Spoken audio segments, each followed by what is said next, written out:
দোকান থেকে কি কি জিনিস কিনলাম তোমাদের সাথে শেয়ার করি। দাঁড়াও দেখাচ্ছি। এই একটা ছোট্ট ঘট কিনেছি, ছোট্ট একটা ঘট। আর এই একটা পাথরের বাটি। সরো সরো সরো সরো। এই একটা পাথরের বাটি কিনেছি। আর এই শিবলিঙ্গটা কিনেছি, এইটা কিনেছি।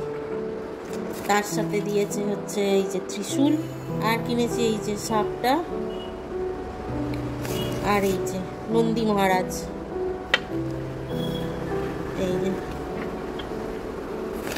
এইটা কিনেছি। আর বসানোর জন্য এই যে এই লাল একটা এই কাপড় মতো আছে, এইটা কিনেছি। তার সাথে একটা চন্দনের বাটি কিনেছি ছোট্ট মতো, আর একটা এই মার্বেলের থালা আর বাটি, এই থালা আর গ্লাস। এই কটা জিনিস কিনেছি। জিনিসগুলো কেমন হয়েছে বন্ধুরা অবশ্যই কিন্তু একটু আমাকে জানিও। আমি এই প্রথম কিনলাম ঠাকুরের সমস্ত জিনিসপত্র। তো চলো সোজা চলে এসেছি রান্নাঘরে, কারণ আজকে আছে একটা বিশেষ কাজ। ওই জন্য আমি ঝটপট এই ভালো ভালো আইটেমগুলো আজকে বানিয়ে নিচ্ছি। তাহলে প্রথমে তো দেখলে যে মিক্সি পটে আদা, কাঁচা লঙ্কা, টমেটো বেটে নিলাম। আর এদিকে নিয়ে নিয়েছিলাম কাজু বাটা আর টক দই, ওই 4-5টা কাজু আর কিছুটা 4-5 চামচ টক দই। এইদিকে নিয়ে নিয়েছি গোটা গরম মশলা, সামরিচ, ছোট এলাচ, দারচিনি, জয়িত্রী, লবঙ্গ আর তেজপাতা। তো আজকে কি বানাবো বলো তো বন্ধুরা? আজকে বানাবো হচ্ছে দুধ পনির। তোমাদের সাথে নিশ্চয়ই রেসিপিটা শেয়ার করব বলেই আজকে এটা আমি দেখাচ্ছি। একটুখানি টমেটো বেটে নিলাম, কেননা টমেটোটা খুব অল্প হয়ে গিয়েছিল। আর তার সাথে বেটে নিয়েছিলাম পোস্ত। দেখো পনিরগুলোকে জলের মধ্যে ভেজে নিয়ে জলের মধ্যে একটুখানি চুবিয়ে রেখে দিয়েছিলাম যাতে একটু নরম হয়। এবারে এই গোটা গরম মশলাটা দিয়ে একটু যেই গন্ধটা ভালো করে বেরিয়ে এলো, তারপরে দিয়ে দিলাম ওই যে আদা, কাঁচা লঙ্কা আর টমেটো বাটাটা ছিল সেইটা।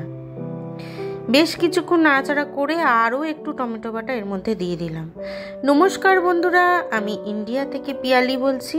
আমার পুরনো বন্ধু, নতুন বন্ধু, দূরের বন্ধু আর যারা কাছে আছো সকলকে জানাই পিয়ালি 3 চ্যানেলে অনেক অনেক স্বাগত। এবারে একটা ছোট বাটির মধ্যে 1 চামচ পোস্ত বাটা আর 2-3 চামচ কাজু বাটা দিয়ে ভালো করে মিশিয়ে রাখলাম। আর এই দিকে এই ভাজা মশলাটার মধ্যে দিয়ে দিলাম একটুখানি কাশ্মীরি গুঁড়ো লঙ্কা, যাতে কালারটাও খুব ভালো আসে। এবার দিয়ে দিলাম এর মধ্যে দেখো ওই পোস্ত আর কাজু যে বাটা মিশিয়ে রেখেছিলাম সেইটা এর মধ্যে দিয়ে দিলাম। তারপরে বেশ কিছুক্ষণ কষানো হয়ে গেলে তার মধ্যে দিয়ে দিলাম এই যে টক দই।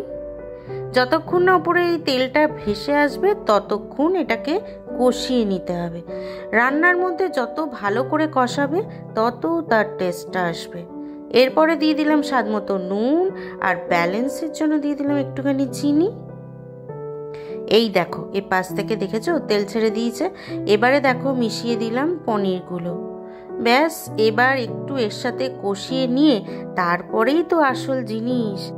যেহেতু আইটেমটার নাম দুধ পনির, তাই এইখানে আমি জলের বদলে দিয়ে দিলাম দুধ। এর যা টেস্ট বন্ধুরা, একবার করে তোমরা খেয়ে দেখো, তাহলেই বুঝবে যে আমি এক বিন্দু মিথ্যে কথা বলিনি। যাই হোক চলো, আজকে কেন এত কিছু রান্না বান্না করছি তার একটা তোমাদের খবর দিই।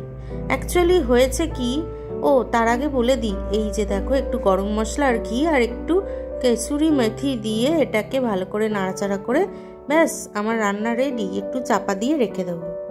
হ্যাঁ, যেটা বলছিলাম, অ্যাকচুয়ালি হয়েছে কি, কালকে আমার ছেলের জন্মদিন গেছে। তো ওর যে চন্দননগরে বন্ধুরা থাকে তারা ঠিক করেছে আজকে ওর সাথে একটুখানি দেখা করবে। এবারে বানিয়ে নেবো হচ্ছে দেখো আলুর দম, কাশ্মীরি আলুর দম।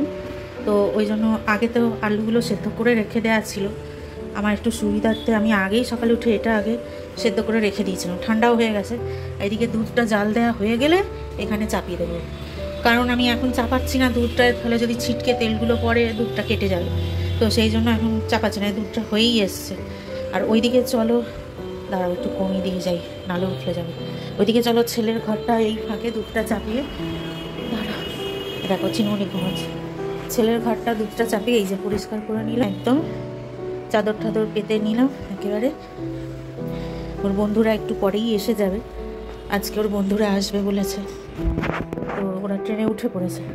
তো চলো মোটামুটি এই যে চাদরটা এটা এবার কাচতে দিয়ে দেবে, এদিকগুলো এটাও কাচতে দেবে, এগুলো রয়েছে। আর এখন বাজে হচ্ছে এই যে 12টা বাজতে 5। আমার রান্না বলতে এখন সবে তো এই যে পনিরটা হয়েছে, এই যে পনির।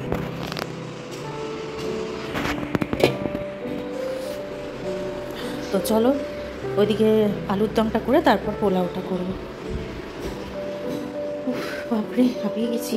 এখানে পনির করে কিছু মশলা ছিল, সেগুলো এবার আলুর দমে লাগবে। আর এদিকে দুধটাও হয়ে এসছে, আলুর দমটা করলে তারপর আমি পোলাওটা করব। তো চলো পরে আসছি। তেল চাপিয়ে দিয়েছি, এবার এই তেলের মধ্যে দিয়ে দেবো একটুখানি নুন আর দিয়ে দেবো একটুখানি হলুদ, দিয়ে এবার এই আলুগুলোকে ভাজতে লাগবে। নুন হলুদটা দেয়া হলে কি হবে, একটু কালারটা সুন্দর আসবে আলুগুলো দেখো ভেজে তুলে রেখে দিয়েছি। এইবারে এর মধ্যে দিয়ে দেব জিরে ফোড়ন, আর দেব 2 তেজপাতা, আর অল্প একটু হিং।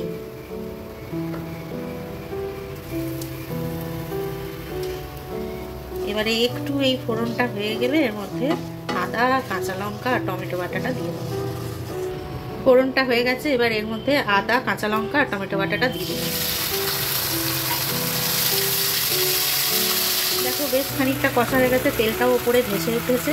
এরপরে এর মধ্যে দিয়ে দেব নুন, স্বাদ মতো নুন আর একটু লাগবে, আর দিয়ে দেব হলুদ, সাথে দিয়ে দেব হচ্ছে জিরে গুঁড়ো, আর দেব ধনে গুঁড়ো।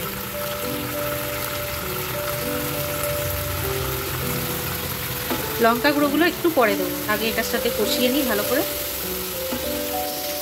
দেখো এটা বেশ কষা হয়ে গেছে মশলাটা। এবার এর মধ্যে দিয়ে দেবো ঝাল লঙ্কার গুঁড়ো, আর দিয়ে দেবো কাশ্মীরি গুঁড়ো লঙ্কা গুঁড়োটা দিয়ে আবার একটুখানি কষিয়ে দেবো। মশলা ভালো করে কষা হয়ে গেছে আবার দেখো। এবার এর মধ্যে কি দেবো, এবার এর মধ্যে দিয়ে দেবো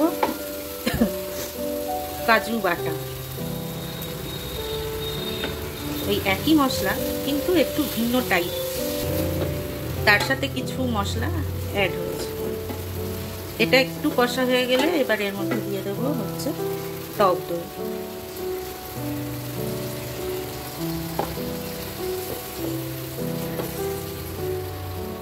মশলাটা দেখো কি দারুণ কষা হয়ে গেছে, আর তেলও দেখো উপরে ভেসে উঠেছে এইখানগুলো দিয়ে, দেখেছো এই যে হয়ে গেছে। এবার তেল ভেসে গেছে মানে মশলা কষা একদম হয়ে গেছে। এবার এর মধ্যে দিয়ে দেবো ভেজে রাখা আলুগুলো। এই যে আলুগুলো দিয়ে মশলার সাথে একটুখানি কষিয়ে নিতে হবে। ঠিক আছে, আলুগুলো তো ভালো করে কষানো হয়ে গেছে। আর এইদিকে দেখো গরম জল করে রেখেছিলাম, সেই গরম জলটাও এবার এর ওপরে ঢেলে দেবো। বেশ কিছুক্ষণ একটু ফুটাতে হবে, তাহলেই তৈরি হয়ে যাবে। তার মধ্যে আবার অনেক কিছু এখনো দেওয়া বাকি আছে। যাই হোক, তো যেটা বলছিলাম, তো ওর ছেলের বন্ধুরা আসবে বলেছে। তো এবার যেহেতু এখন শ্রাবণ মাস চলছে, তো ওরা কেউ না আমিষ জিনিসটা খায় না। তো ওরা এতটা দূর আসবে, ওদেরকে না খাইয়ে কখনো ছাড়তে পারি বলো তো? সেই জন্যই আজকে বানিয়ে নিলাম এই নিরামিষ আইটেম কটা। এর সাথে বানাবো পোলাও, পনিরের আইটেমটা করেছি, আর এদিকে আলুর দমটা হয়ে গেলেই নামিয়ে দেবো, দিয়ে বানিয়ে নেব পোলাও। আর ওদিকে চিনুমুনি টাইম হয়ে গেছে, তাই চিনুমুনিকে খেতে দিয়ে দিলাম।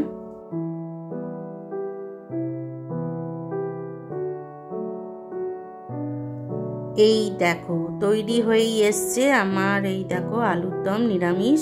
এর ওপরে ছড়িয়ে দেবো একটুখানি কসুরি মেথি, আর দেবো গুঁড়ো গরম মশলা, আর একটুখানি ঘি। ব্যাস তৈরি হয়ে গেল আমার নিরামিষ আলুর দম। দুটো আইটেমই তৈরি হয়েছে একই মশলা দিয়ে, শুধু একটু 19-20, আর কিছুই না। তো এবারে এটাকে নামিয়ে আমি তৈরি করে নেব পোলাও। বাসন্তী পোলাওয়ের সাথে এই যে নিরামিষ আলুর দম আর দুধ পনির। এবার বানাবো দেখো পোলাও। তো এর মধ্যে তেল আর ঘি দিয়ে দিয়েছি, আর সাথে দিয়ে দেবো এই যে দুটো তেজপাতা, আর এইখানে এই যে ছোট এলাচ গুঁড়ো করে রেখেছি। ছোট ফোড়নটা একটু হয়ে গেলে এর মধ্যে দিয়ে দেবো এই যে ভেজানো চালটা। আমার মতো তোমরা অনেকেই নিশ্চয়ই আমার থেকেও ভালো ভালো রান্না পারো, কিন্তু আমার কেমন জানি না মনে হলো তোমাদের সাথেই একটু এটা শেয়ার করি। তোমরা তো আমার পরিবারেরই মতো না, তো ওই জন্য দেখো ঝটপট কি করে বাসন্তী পোলাও তৈরি করতে হয় সেটা এইখানে আমি তোমাদেরকে করে দেখাচ্ছি। এই যে কাপটা দেখছো, এই কাপের আমি 2 কাপ চাল নিয়েছি, তাই জলও দিয়েছি 4 কাপ, মানে যতটা চাল হবে তার ডবল হবে জল। জলটাকে একদিকে দেখো ভালো করে গরম করে রেখে দিয়েছি, আর এইদিকে দিয়ে দিলাম একটুখানি ফুড কালার। এটা তোমরা দিতেও পারো, নাও দিতে পারো, আবার একটুখানি হলুদ দিলেও হয়। তো যাই হোক, আমি এর ওপরেই দিয়ে দিলাম একটুখানি কাজু কিশমিশ, আর তারপরেই দিয়ে দিলাম সেই যে গরম জলটা করে রেখেছিলাম সেইটা। আর কিচ্ছু করতে হবে না। এর মধ্যে এবার দিতে হবে স্বাদ মতো নুন, আর দিয়ে দিতে হবে পরিমাণ মতো চিনি। যেহেতু পোলাও একটু মিষ্টি মিষ্টি হয়, তাই জন্য চিনিটা একটু বেশি এখানে লাগবে। তোমরা অবশ্যই এই চিনি আর যে নুনটা দিলাম, দেওয়ার পরে এটাকে এইভাবে একটু গুলিয়ে নিয়ে এই জলটা টেস্ট করে একটু দেখে নেবে যে নুনটা আর মিষ্টিটা ঠিক চোখা হয়েছে কিনা। তারপরেই তোমরা এটাকে ঢাকা দিয়ে দেবে। ঢাকা দিয়ে এটা একদম ফুল আছে 5 মিনিট মতো রান্না করে তারপরেই আঁচটা একদম বন্ধ করে দেবে। একটুখানি নাড়িয়ে নেবে ঢাকনা খুলে, তারপরেই বন্ধ করে দেবে। এই ভাপে পোলাওটা কিন্তু একদম রেডি হয়ে যাবে। এত তাড়াতাড়ি এই পোলাওটা তৈরি হয় না বন্ধুরা, যে তোমাদের কি বলবো, আর একদম ঝরঝরে তৈরি হবে। এবারে দেখো 5 মিনিট মতো যে ভাপে রেখে দিতে বলেছিলাম, তারপরে একটুখানি এই গুঁড়ো গরম মশলা দিয়ে ভালো করে মিশিয়ে নিলেই তৈরি হয়ে যাবে বাসন্তী পোলাও। ব্যাস, এবার একটু চাপা দিয়ে আবার রেখে দাও। ওদিকে ওর বন্ধুরা সবাই এসে গেছে, সবাই এবার খেতে বসবে। সবাইকে খেতে দিয়ে দিয়েছি। দেখো কেমন লাগলো আমার এই 3খানা আইটেম অবশ্যই আমায় কমেন্ট করে জানিও, আর তোমরাও অবশ্যই রান্না করে খেয়েও। আর আমার ভিডিওটা আজকে এই পর্যন্ত রইল বন্ধুরা। আমার এই ভিডিও যদি তোমাদের ভালো লাগে প্লিজ একটু সাবস্ক্রাইব করো, আমার পাশে থেকো। আর যারা অলরেডি আমাকে সাবস্ক্রাইব করেছো অনেক অনেক ধন্যবাদ। দেখা হবে আবার কালকে, চলে আসবো নতুন একটা ভিডিও নিয়ে। টাটা।